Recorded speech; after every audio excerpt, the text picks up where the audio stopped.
without further ado, I see that we have Grand Chief Stewart Phillip on here, and I'm just going to introduce Grand Chief Stewart as well to be the next speaker for the cafe. So Grand Chief Stewart Phillip is the president of the Union of BC Indian Chiefs, a position he's served for the past 26 years after being reelected in 2022. Prior to his tenure as president of UBCIC, he served his community as the chief of the Penticton Indian Band for 16 years, in addition to previously serving as an elected band councillor for a 10-year period. Grand Chief Stewart Phillip has long since committed to strengthening and protecting the interests, title, and rights of First Nations people and communities. He has taken a lifelong role in working tirelessly to ensure that the actions of all levels of government are directed by the United Nations Declaration on the Rights of Indigenous Peoples and the missing and murdered Indigenous women, girls, and Two-Spirit calls for justice. In February 2021, he received a kidney transplant, a living donor from his daughter. So without further ado, I'll pass it over to you, Grand Chief Stewart Phillip, and thank you for being with us today. Thank you. First of all, I would like to express my gratitude for the previous speaker for sharing her story. That was quite informative and helps to give an insight into the transplant world. It strikes me that health issues like cancer, addictions, COVID, things of that nature have an incredibly high, well-established profile. And on the other hand, by comparison, the transplant world is a shadow. And people really don't know a lot about, the opportunity that an organ transplant represents. They have no sense of where to turn to. And quite often, and I know of cases that they simply suffered for, a decade or two before they pass. And some of these individuals that passed on my watch, so to speak, I spoke to them about, the opportunity of transplantation. And, I'm an example. And yet they were, they not knowing enough about it. They were hesitant to the point where they didn't seek any further information and subsequently passed away earlier than they might have had they engaged a process that would have perhaps led them to a transplant. But at any rate, my story is, it's a very long, winding road. In terms of my political profile, I was on the Band Council for Penticton for 14 years, and those years were very, very demanding. They were very challenging. When I entered First Nations politics, the addictions and the domestic violence and the poverty was very severe in our communities, and we're speaking about 1973. And, the lack of housing, health services, education, and we really struggled. And it manifested itself in addictive behavior, namely alcohol at the time, and which precipitated the domestic violence. Heartbreaking. It was the norm to see a significant number of the women in our community with black eyes or split lips. And, you know, that was the norm. I'm proud to say our community is such a stark difference from those early days. From the 14 years as chief, I went on to become tribal chair for 16 years. And as you've heard, I'm in my 26th year of the UBCIC presidency. Getting back to our community, we've evolved. We have our own health center, we have our own school, we have our own fire protection services, we have an amazing housing stock, and we've certainly improved conditions in our community. We have a high rate of employment. A lot of our people are going on to postgraduate, and we're slowly crawling out of the rubble of the residential school experience. And in my case, child apprehension. I was apprehended when I was a baby, and you know, I aged out in care and pretty much went back to my own community as a consequence of dropping out of the sky visit from my father. And I was reintroduced not only to my family and community, but to our world. And I've been engaged ever since. Back in the time when I got a liver transplant, that was 26 years ago too. And that was the pretty much the pioneer days of transplantation. It's become so much more sophisticated and modern now compared to those days. And that was incredibly invasive. They pretty much open you up from stem to stern, and it was very, very painful. But I was at the point, I was at death's door. I was a walking skeleton. I was so gruesome to look at that people would actually flee if they saw me coming. The very few times that I went to the band office to sign documents, given the fact I was on council, all you could hear in the band office was doors shutting. People would scurry into their offices and shut the door rather than look at me.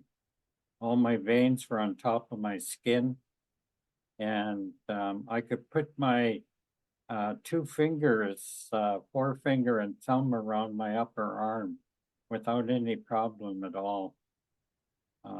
I had no strength. I couldn't open one of those pneumatic doors. When I first discovered that, I walked into a few of them because my brain told me I was going to open the door and walk in, but my arm didn't have the strength, and I just walked smack into the door.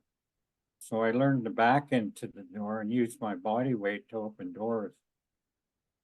But I had support. My wife, Joan, who's now an MLA in the BC legislature, was incredible. Joan and I have been together 45 years. We've been married for, it'll be our 40th anniversary this fall. Joan and I both went to treatment together, and pretty much our family has been through the drug and alcohol treatment process, as has the community of Penticton. It was an amazing story right up there with Alkali Lake. And every time somebody would come home from treatment, we'd have a huge dinner at the hall and celebrate their wellness and sobriety. So, you know, those kinds of supports really change the complexion of a community, which is evident in Penticton. From the health service perspective, I had a lot of support. And I am so grateful, and I am so moved by how hardworking healthcare people are. People have no idea how hard they work, how long they work, and in spite of inadequate budgets and so on and so forth, they make do with what they have, and I have nothing but respect for healthcare. My kidney issue was 3 years ago, and I was in the final stage of chronic kidney disease. I was on dialysis 3 times a week, and the renal team was the most amazing life experience I've ever had. I literally fell in love with all of those nurses from the renal team. They were so animated, they were so funny, and I actually looked forward going to dialysis just for that banter and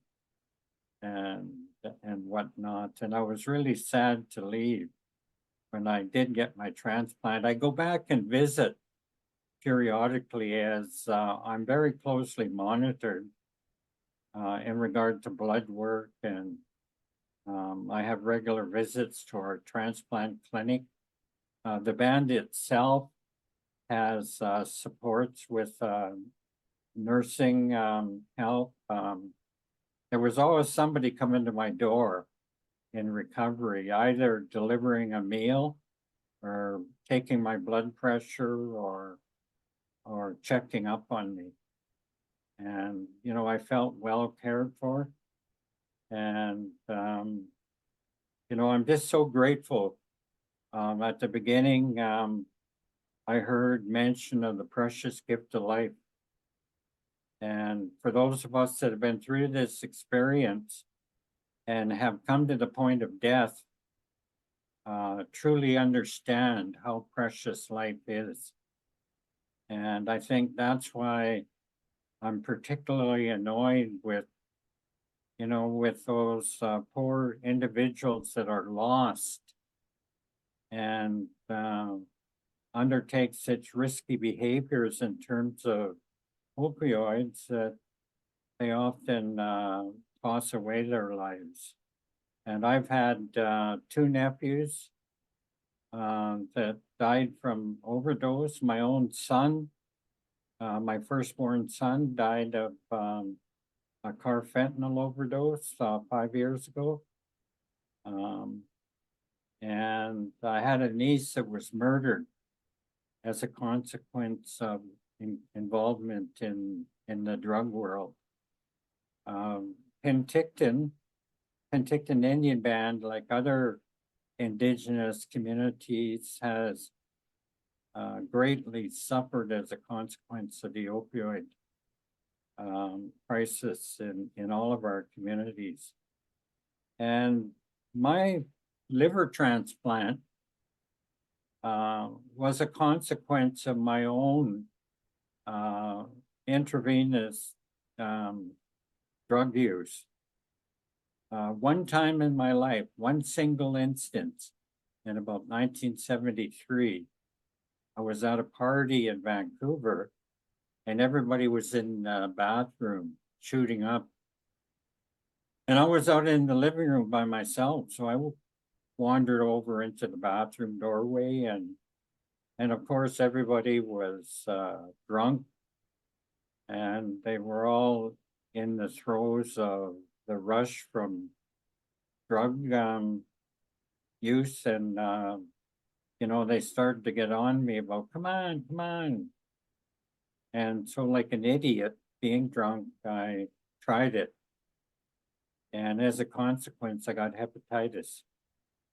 and which went on to evolve into liver disease, which went to cancer of the liver. And I had 3 tumors on my liver the size of golf balls. And the medical team split down the middle. Half of them said it was too late. The tumors were too big. They were larger than protocol would support.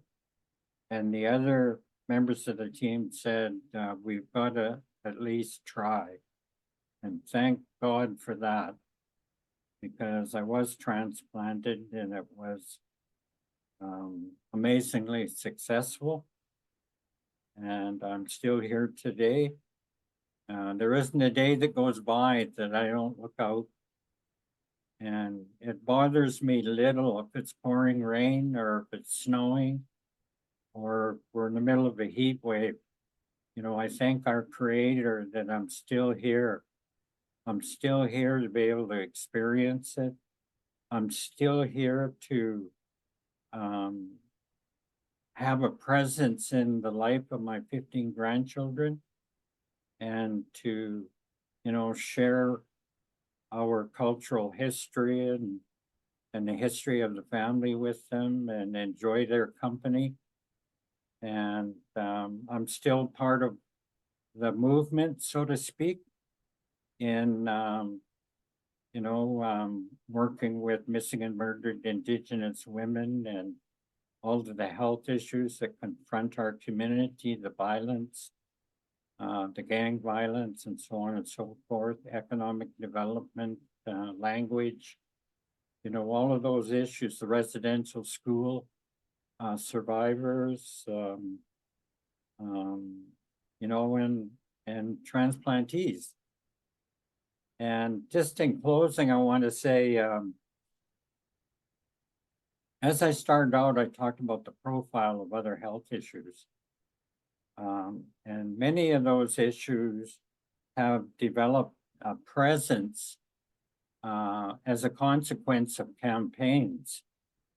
And the campaigns come complete with branding and imaging and posters and video clips and so on and so forth, which is an incredibly important part of creating that awareness.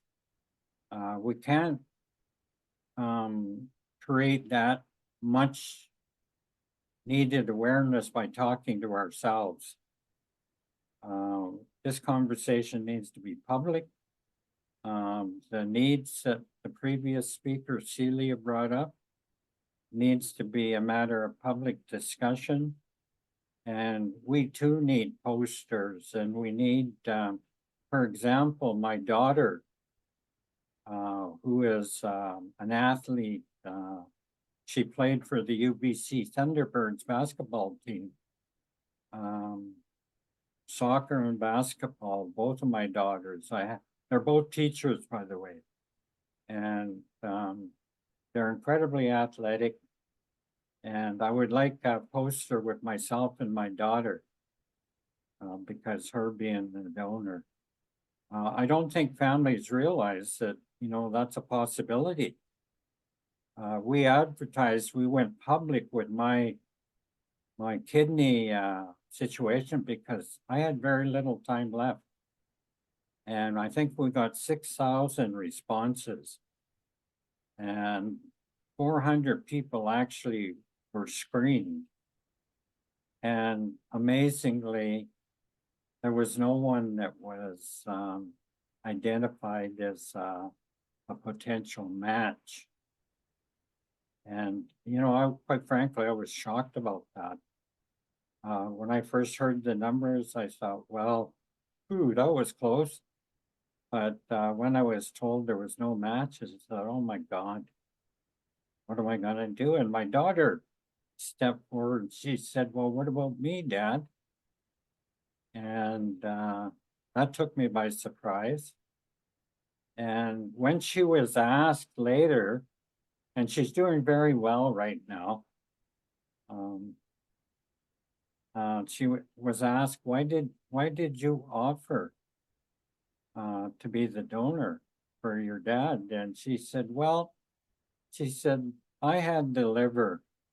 He gave me the liver first. So it's only fair that I share it with him now.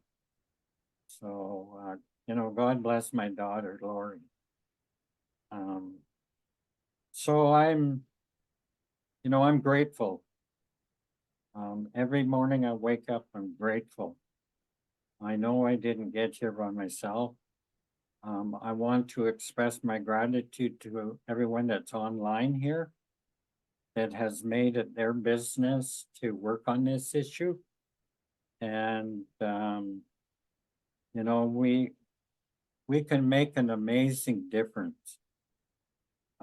If you look at myself and, what we've been able to accomplish, that may not have happened if I had died so many years ago, 26 years ago.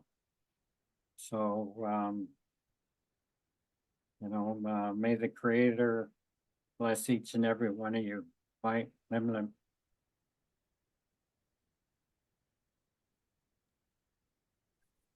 Wow.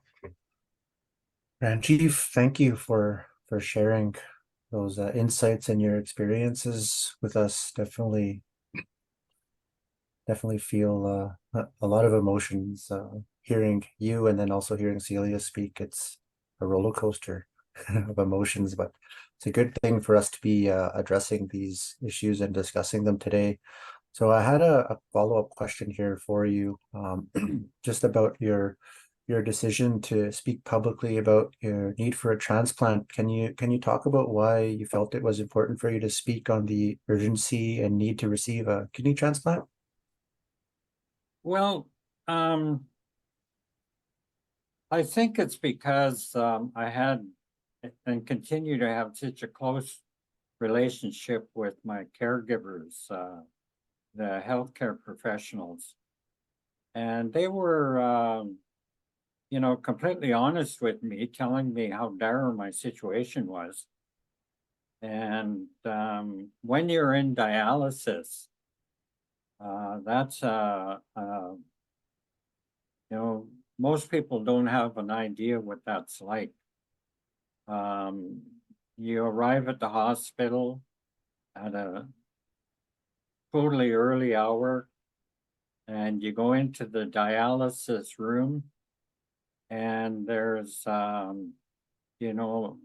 anywhere up to 10 dialysis chairs, which in many ways are like recliners. And you're placed in the chair and you're prepared. The nurse team is very, very efficient. And ultimately they insert the needle and tube in your arm, and it goes through this dialysis machine for several hours, and it basically cleans your blood and then puts it back in your body. And everybody in that room falls asleep. And then you start to wake up, they turn the lights back on, and they start to disengage people and whatnot. And the heartbreaking thing about that is all of the people in that room become your family, and you get to know them personally. And then you notice an empty chair, and you realize that person has passed away. And we lost people during my time in dialysis. And I thought to myself, this must be so heartbreaking to the nurses, because they get to know everybody and they lose people. So I realized that I wasn't immortal. That even given the miraculous story of me still being here, that I could die from chronic kidney disease. And so you know, when my healthcare professionals were incredibly honest, blunt, and I thought I'm going to have to do this. And that was hard for me to do that. There's actually a video of me during our press conference, you know, asking for help. And I tell you, that's hard to do, especially in such a public uh, domain. You know, you're saying publicly, I need help. Please help me. And I'm so proud. I'm so grateful that there was such a response. There were people arguing over who was going to be the donor. And we had a guy in Penticton, he rented one of those health juice bars. And he was adamant he was going to be the donor. You know, and he was phoning everybody under the sun trying to get in at the front of the line, and was very disappointed when my daughter became the donor. But yeah, it needs a higher profile. Great, thank you for sharing that, and just what you said earlier too about your daughter receiving part of your liver and now having it. That's a good trait to have, I guess. A bit of a liver for the kidney, so that's also very poignant that you could be that living piece for her. Yeah, Say we're a part of our family, but like literally we're a part of our yeah. family in this sense, right? So that's so wonderful. I have another question that's come up in chat, and so I'll ask you. They're asking, could you please speak a little about Mr. David Dennis and his journey and the human rights complaint that the UBCIC supported? Yes, thank you for that. Uh, to give this a bit of context, David Dennis was like a son to Joan and I. We met him through our own son during the Native Youth Movement days. And they were both involved. And ironically, both of their fathers, David's father and Monty's father, were involved in the American Indian movement back in the 70s. So they were second generation. And Joan and I became very close with the entire Native Youth Movement, and which evolved into the West Coast Warriors Society. So David called Joan Mom. And if you know David, or if you knew him, you know, he was a very bright, shining light in our world. He was very animated, very full of life. He was an incredible speaker. He was a fantastic leader, and everyone loved him. And you know, unfortunately, the one battle he lost was addictions. And Joan and I, both being clean and sober for somewhere in the neighborhood of 36 years for us, we went together to you know, to a treatment center back in the days. And in spite of our experience and whatnot, in spite of our love, he just couldn't stop. And it greatly interfered with his ability to qualify for a transplant. You know, we moved heaven and earth. The Union of BC Indian Chiefs went to bat for him because we loved him so much and we appreciated his leadership. And we got him hospice treatment and all kinds of things to keep him out of that world. And his pain and suffering, the hurt that he carried inside him was so great that, you know, he would always slip away on us. And ultimately, you know, he passed. And it broke everybody's heart. he was so ill that we had a celebration of life for him before he left. And thank goodness for that, because there were so many people there supporting him, and everyone had a chance to get up and express their love for him and respect, and he was there to hear it. And shortly after that, he passed. We had quite a struggle with the treatment center, or it wasn't a treatment center, with the Vancouver General Hospital, trying to make sure that we could get him a transplant, save his life. But, you know, it got into a human rights issue, became a human rights issue, and there is a legal action that's still in process in regard to, you know, that determination. And for myself, you know, I was in the middle. You know, I love David more than anyone can imagine.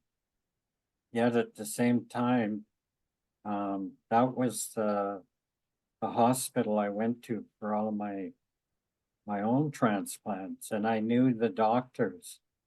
You know, I knew the transplant surgeons. I knew the team, and more importantly, I knew David.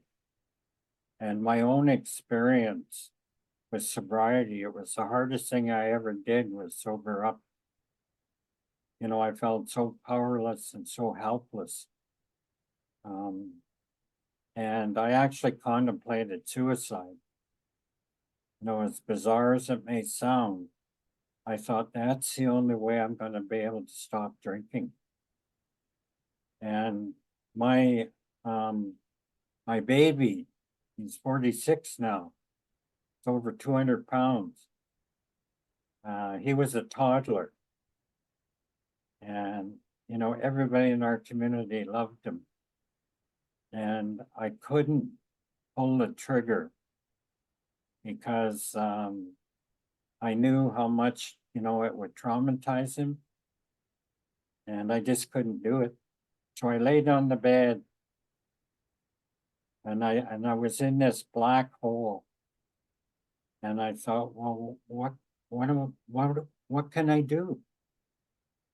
And this strange thought trickled in my mind, treatment.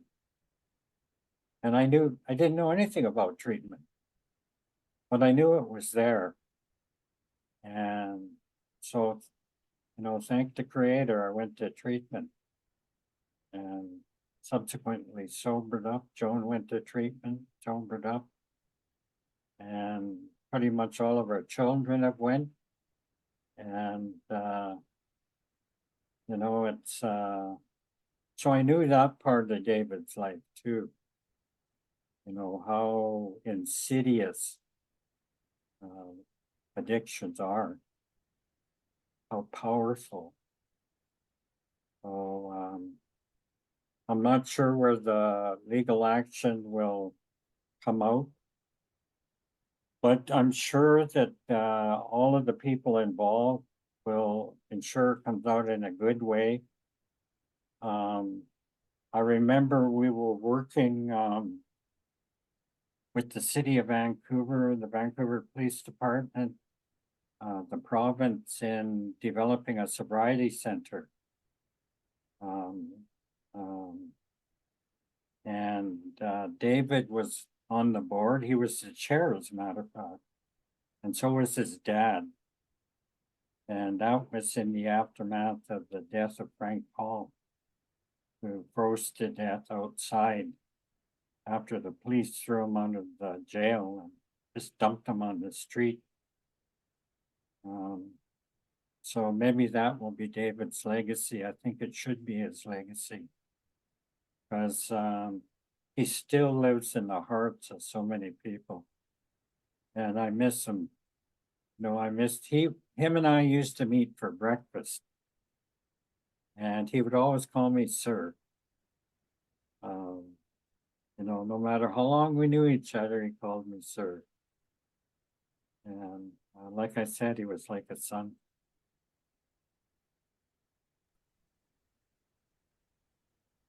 Well, sir, thank you very much for sharing the story with us. Yeah, I know it can be overwhelming when you talk about some of our relatives and kin who have gone on but have left heartfelt and lasting impressions on in our lives. And so, thank you for being vulnerable and sharing everything that you've shared with us here today. And thank you for the questions as well from folks in the chat. So we're going into a break here now. We'll have about 11 minutes. Here, I know there's people in different time zones, so I'll just say at 15 minutes to the hour is when we will come back. So I'm in Vancouver. That's 10:45 for me. I know people in Mountain Time. That'll be 11:45. Anybody in Manitoba, 12:45 Eastern Time Zone, 1:45. So just let us know that letting you know we'll be back in about 10-11 minutes. So we'll see you then, and thank you to Celia and Grand Chief Stewart for sharing your messages with us. And raise my hands to you. Miigwech. We'll see you very soon, everybody.